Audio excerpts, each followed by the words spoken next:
महाराज की जय।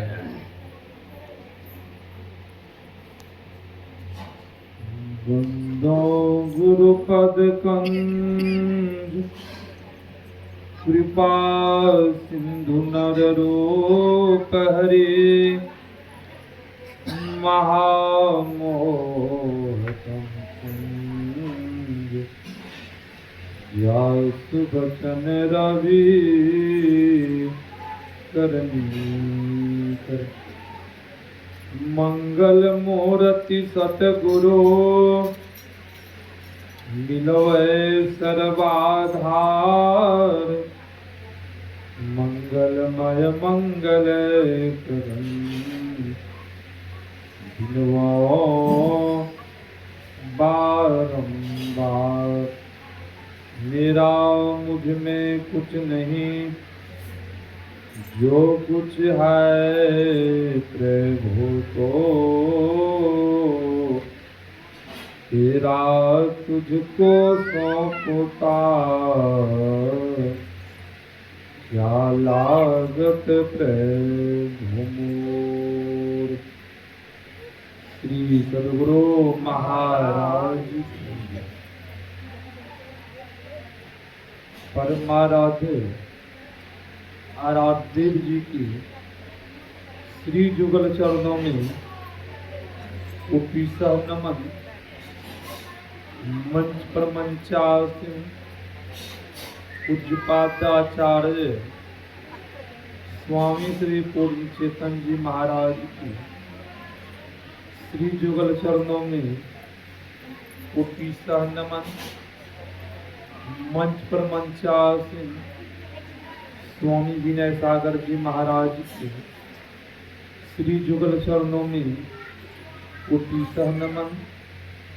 मंच पर मंचासीन जयप्रकाश बाबा पूज्य दादाजी घनश्याम बाबा सत्संग में उपस्थित धर्म प्रेमी माताओं तथा बहनों सबों को मेरा नमन है।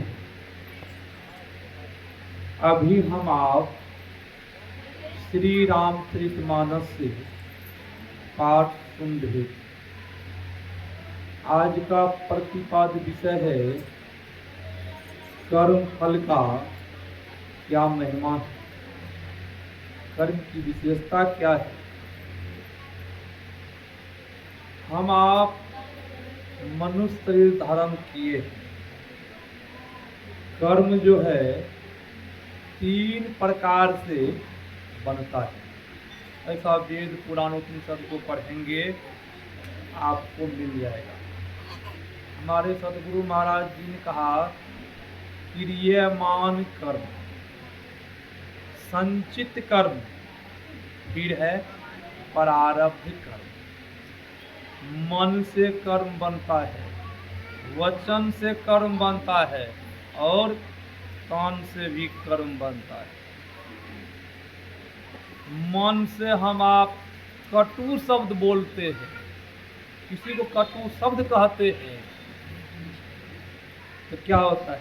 तो वचन से जो है कर्म बन रहा है।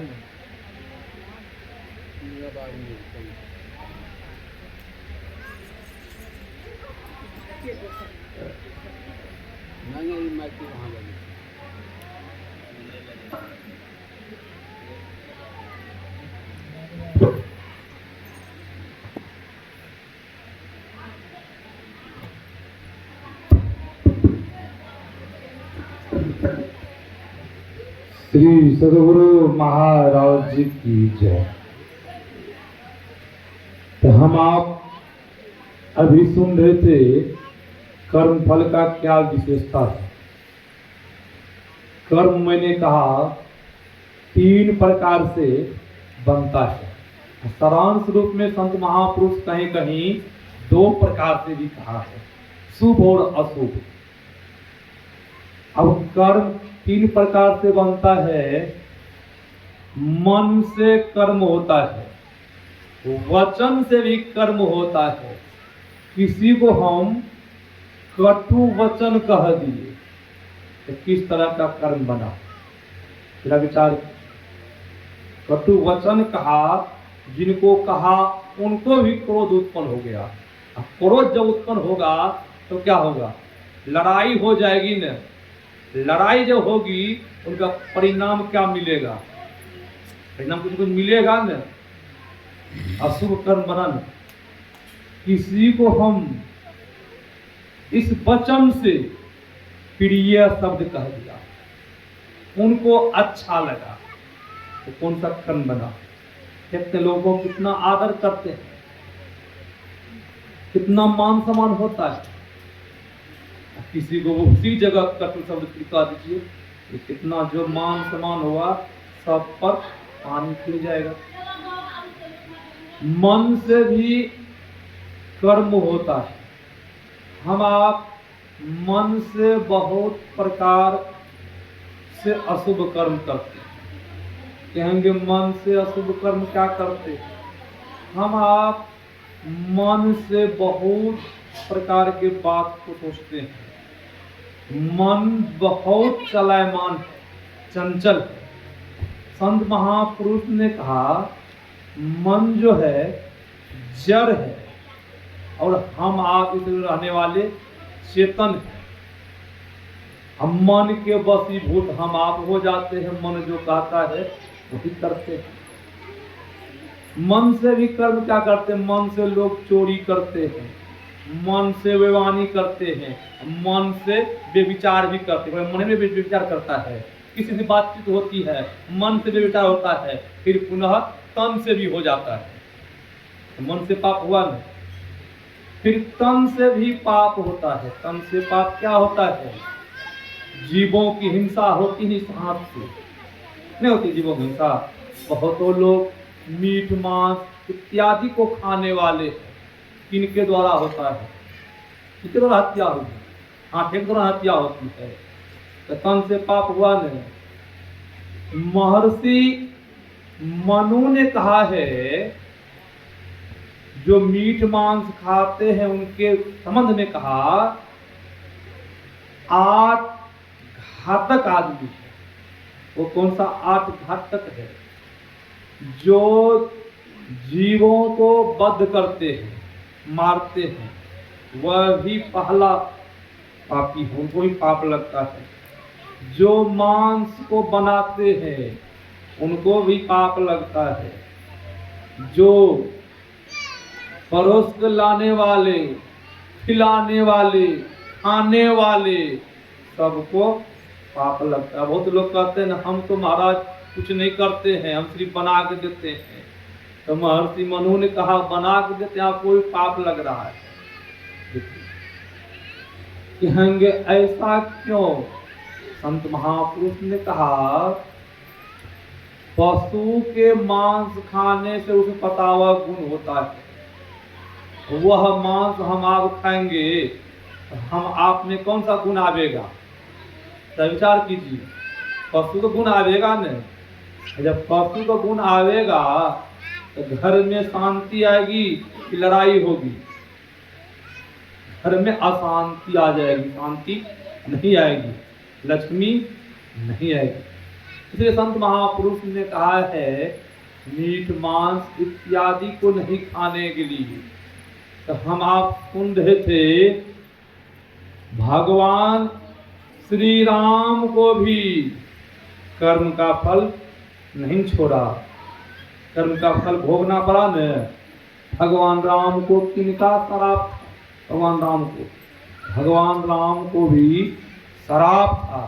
किनका शराप था, नारद मुनि का शराप था। नारद मुनि क्या शराप था, भगवान नारद जब तपस्या के लिए बैठे, भगवान नारद तपस्या में बहुत लीन हो गए। इंद्रदेव ने कामदेव को भेजा। कामदेव भगवान नारद का कुछ नहीं बिगाड़ पाया। कामदेव वापस लौट के चला गया। अब भगवान नारद की जब आंख खुलती है, समाधि टूटती है, भगवान नारद को अहंकार उत्पन्न किया। बहुत लोगों को अहंकार उत्पन्न हो जाता है, बहुत लोग सुंदर होते हैं उनको भी अहंकार उत्पन्न हो जाता है, बहुत लोग के पास धन संपत्ति अधिक है उनको भी अहंकार उत्पन्न होता है। अहंकार क्या है? परमात्मा का भोजन है। अब अहंकार उत्पन्न जो हो गया, अब उनको नहीं रहा गया, अब कहां चले गए? विष्णु लोक पहुंच गए। भगवान विष्णु से कहते हैं, भगवान मैं कामदेव को जीत लिया। तो भगवान विष्णु ने कहा हमको जो सुनाए सुनाए, अब ब्रह्मा जी को नहीं सुनाइएगा। उनको नहीं रहा गया, गर्भ भरी बातें ब्रह्मा जी को ही सुना दी। होता क्या है, अब सुना करके जब चल देते हैं, भगवान विष्णु ने एक सुंदर लोक बना दिया। उस सुंदर लोक में एक सुंदरी को बनाया। उस सुंदरी का स्वयंवर था। अब स्वयंवर में, और जब नारद पहुंचा, भगवान नारद, तो भगवान नारद ने देखा इस सुंदरी से जो विवाह करेंगे वो तीनों लोक के मालिक बन जाएंगे। अब इस दृश्य को जब देखा, उस लड़की को ऊपर नीचा देखते हैं सुंदरी को, और उनके मन में हो रहा कहीं जब हमसे शादी हो जाती तो हम तीनों लोक के मालिक बन जाते। अब नारद को हो जाती। अब नारद, भगवान नारद अब विष्णु के स्तुति करते हैं, भगवान विष्णु से प्रार्थना करते हैं। भगवान विष्णु की कृपा हो गई। भगवान विष्णु ने कहा मांगो नारद क्या मांगते। तो भगवान नारद ने कहा हे प्रभु, तो आप हम पर प्रसन्न है, खुश है, तो अपना शरीर और रूप दीजिए। भगवान विष्णु ने क्या किया, शरीर तो दे दिया, मुख जो है बंदर का मुख दे दिया। अब शरीर को देखा, बहुत सुंदर शरीर लग रहा देखने में। अब भगवान नारद उस स्वयंवर में पहुंच जाते। अब स्वयंवर में सुंदरी वरमाला लेकर के घूम रही है, और आगे पहुंच गए कौन? भगवान नारद। कभी आगे जाए, कभी इधर जाए, इधर जाए। अब होता क्या है, उसी स्वयंवर में भगवान शिव के दो गण बैठे हुए थे। अब बार बार अब सुंदरी वरमाला लेके घूम रही है। जब भगवान नारद के पास पहुंचे सुंदरी, तो भगवान नारद गला को से कर देते थे ताकि हमको पहना दे। अब भगवान शिव के जो गण बैठे हुए थे उसे हंसी आ जाती थी, एक बार दो बार। अब होता क्या है, एक बूढ़े बैठे हुए थे, बहुत दुर्बल, भगवान विष्णु थे। जा करके उस दुर्बल फटे पुराने कपड़े पहने थे, उसको जा करके वह सुंदरी माला वरमाला को पहना देती है। अब भगवान नारद को बड़ा क्रोध हुआ, और सुंदरी और वो जो भगवान विष्णु से फटे पुराने कपड़े पहने बिल शरीर में, अब वह चल देते हैं। अब भगवान शिव के जो गण जो बैठे थे हंस रहे थे कि उनका गण कहा कि आप एक बार अपना मुंह तो देख लीजिए पहले, आप बार बार माला पहनाने के लिए आप मुंह को करते हैं, सिर को करते हैं, पर अपना मुखार मुख को तो देखिए दर्पण में जाकर के। अब भगवान नारद को बड़ा क्रोध आया। भगवान नारद श्राप दे देते हैं, जाओ राक्षस हो जाओ। श्राप दे दिया। वही कुंभकर्ण बना था, रावण बना था। और आगे बढ़ते आप विष्णु भगवान के खोज में, अब विष्णु भगवान की खोज में जब चलते हैं तो कुछ दूर जब जाते हैं तो देख रहे हैं भगवान विष्णु और लक्ष्मी साथ में जा रही, वही सुंदरी। अब भगवान नारद को नहीं रहा गया, जो नहीं कहने को वह भी कहा और भगवान से कहा, आपने जिस बंदर का मुख मुझे दिया, जिस तरह हम आज स्त्री के लिए व्याकुल हो रहे हैं, मैं भी श्राप देता हूं, आप भी एक दिन स्त्री के लिए व्याकुल होंगे, पत्नी के लिए व्याकुल होंगे। इसी बंदर का सहायता लेना होगा आपको। वही श्राप दिए थे। और भगवान विष्णु को देखिए, भगवान राम त्रेताम भगवान राम आए, वह उनको भी, उनकी भी पत्नी चोरी हो गई, उनको भी दुख उठाना पड़ा। नहीं कर्म के फल से बच पाया, नहीं बच पाया। हम आप कर्म करते हैं, क्या हम आप बच जाएंगे? नहीं बचेंगे। इसी शरीर के द्वारा लोग कर्म के फल को भोगते हैं। शिव नारायण स्वामी ने कहा, जब आप कर्म के फल से बचने के लिए चाहते हैं तो शिव नारायण स्वामी ने कहा, निहारो यारो गुरुमूर्ति की ओर, गुरुमूर्ति सुरति बिच निरखो, तब उर होत इंजोर। शुभ और अशुभ कर्म न लागे, जागी धरो गृह चोर।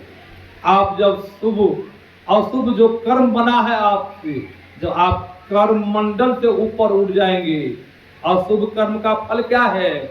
वह है लोहे का जंजीर। और शुभ कर्म का फल क्या है? वो है सोने के जंजीर। दोनों जंजीर में जीव बंधा हुआ है। कहीं सच्चे सदगुरु कहीं जीवन में मिल गया, आपका कर्म का फल घट सकता है। क्योंकि इनका क्या प्रमाण है, क्या सबूत है? आपने नाम सुना होगा, गुजरात में एक संत हुए, उनका नाम है नरसिंह मेहता। नरसिंह मेहता जब जन्म लिया तो नरसिंह मेहता नहीं बोलता था, नहीं रोता था, बचपन से ही गूंगा था। और होता क्या है, नरसिंह मेहता जन्म लिया, उनका माता पिता भी कुछ दिन में अलविदा हो गया, इस संसार से चल बसा। अब नरसिंह मेहता को उनकी नानी पालन पोषण करती थी। और होता क्या है, नरसिंह मेहता धीरे धीरे बड़ा हो गया। नरसिंह मेहता कुछ बोलता नहीं था। अब उनकी नानी जहां कहीं संत महापुरुष आते थे, उनके चरण में ले जाते थे, प्रणाम करवाते थे, आशीर्वाद दिलवाते थे, फिर भी नहीं बोलते थे। एक रोज ऊंच कोटि के महापुरुष आए थे। इसी प्रकार समागम हो रहा था मंदिर में, और नरसिंह मेहता के नानी उस कथा को श्रवण करने के लिए गई थी। साथ में नरसिंह मेहता को भी ले गया था। अब जब सत्संग संपन्न हुआ, नरसिंह मेहता को उनकी नानी सब साधु महात्मा को प्रणाम करवाती है और कहती है, महाराज ये 10-12 वर्ष का